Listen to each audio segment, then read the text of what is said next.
Viral ang insidenteng nangyari sa Victory Liner, Miyerkules, November 15.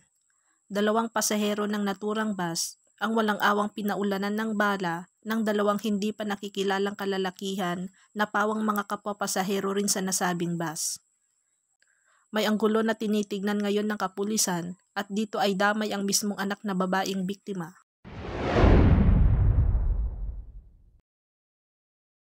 Nagbigay na ng pahayag ang Caranglan Police hinggil sa nangyaring insidenteng barilan sa loob ng isang Victory Liner, Miyerkules, November 15, 2023.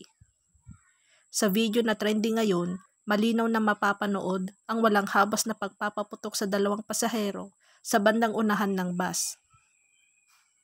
Kaagad na pumanaw ang dalawang biktima at madali ang bumaba ang dalawang lalaki mula sa bus.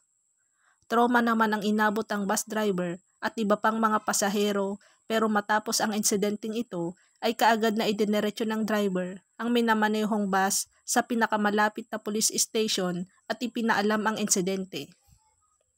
Ito'y sinabit ng dashcam ng bus kasabay ng pagkilala sa mga pumanaw na biktima. Napag-alaman na ang dalawa ay magka-live-in partner at mga negosyante. Ang babae ay si Gloria Mendoza Quillanos, 60 years old, at ang lalaki naman ay kinilalang si Arman Bautista, 55 years old. Sa ginawang initial investigation, napag-alaman na nakatanggap na pala ng mga pagbabanta sa kanilang buhay ang mga biktima, kaya upang maiwasan ang matambangan, hindi sila sumakay sa kanilang sasakyan sa halip na nag-decide na mag-commute. Kaya naman, tilang ginawang pagpaslang sa loob ng Victory Liner ay pangalawang opsyon na plano upang tuluyang maisagawa ang krimen.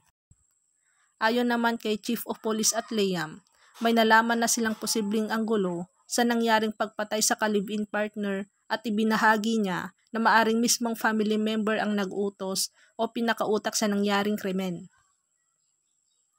Hindi daw kasi pabor ang anak ng babaeng biktima sa relasyon ng dalawa. Bukod rito, dinemanda rin ang babaeng biktima ang sariling anak ng karnaping at robbery. Ayon mismo sa mga salita ni Chief of Police Agliam, parang tutol sa relasyon ng biktima yung anak ng babaeng biktima. Yun yung isang anggulo.